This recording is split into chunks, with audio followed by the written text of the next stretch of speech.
പീരിമേട് നിയോജക മണ്ഡലം UDF സ്ഥാനാർത്ഥി അഡ്വക്കേറ്റ് സിറിയക് തോമസ് നാമനിർദ്ദേശ പത്രിക സമർപ്പിച്ചു. പീരിമേട് ടൗണിൽ നിന്നും പ്രവർത്തകരോടൊപ്പം പ്രകടനമായി എത്തിയാണ് തഹസിൽദാർ മുൻപാകെ നാമനിർദ്ദേശ പത്രിക സമർപ്പിച്ചത്. റെയിൻബോ ന്യൂസ് വാർത്തകൾ നിങ്ങൾക്കായി അവതരിപ്പിക്കുന്നത്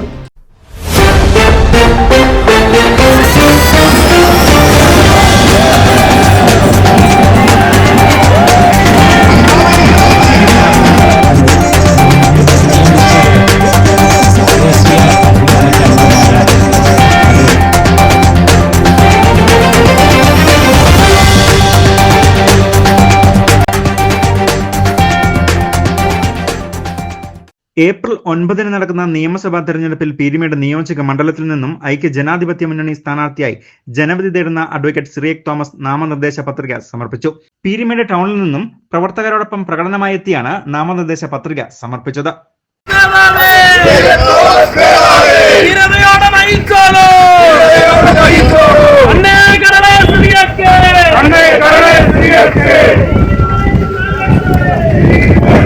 തുടർന്ന് പീരിമേട് തഹസിൽദാരും ARO-യുമായ V. സന്തോഷ് മുൻപാകെയാണ് നാമനിർദ്ദേശ പത്രിക സമർപ്പിച്ച് സത്യവാചകം ചൊല്ലിയത്.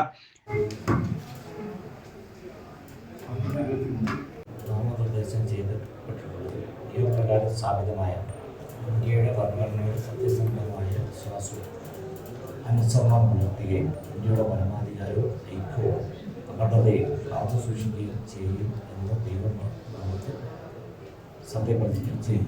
ഈ നിയമസഭാ തെരഞ്ഞെടുപ്പിൽ ഐക്യ ജനാധിപത്യ മുന്നണി സ്ഥാനാർത്ഥിയായി മത്സരിക്കുന്ന തനിക്ക് തികഞ്ഞ വിജയ പ്രതീക്ഷയാണ് ഉള്ളതെന്നും അഡ്വക്കേറ്റ് സിറിയക് തോമസ് പറഞ്ഞു. 30 വർഷമായി പീരിമേട് നിയോജക മണ്ഡലത്തിലെ വികസന പ്രവർത്തനങ്ങളിൽ ഉണ്ടായ മുരടിപ്പ് മാറ്റി പീരിമേടിന്റെ സമഗ്ര വികസനത്തിന് വേണ്ടി ഐക്യ ജനാധിപത്യ മുന്നണി വിജയിക്കേണ്ടത് ആവശ്യമാണ്. ഐക്യ ജനാധിപത്യ മുന്നണി വലിയ ഭൂരിപക്ഷത്തോടുകൂടി വിജയിക്കുമെന്ന് വളരെ ആത്മവിശ്വാസമാണ് എനിക്കുള്ളത്.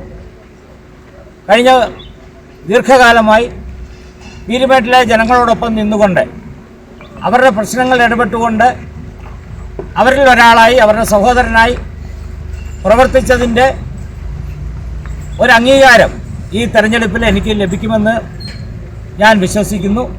DCC general secretary Shaji Painadath, Elappara block president George Kurumpuram, Antony Alencherry, TH Abdul Samad എന്നിവർക്കൊപ്പമാണ് സ്ഥാനാർത്ഥി അഡ്വക്കേറ്റ് സിറിയക് തോമസ് നാമനിർദ്ദേശ പത്രിക സമർപ്പിച്ചത്. News bureau, Peermade.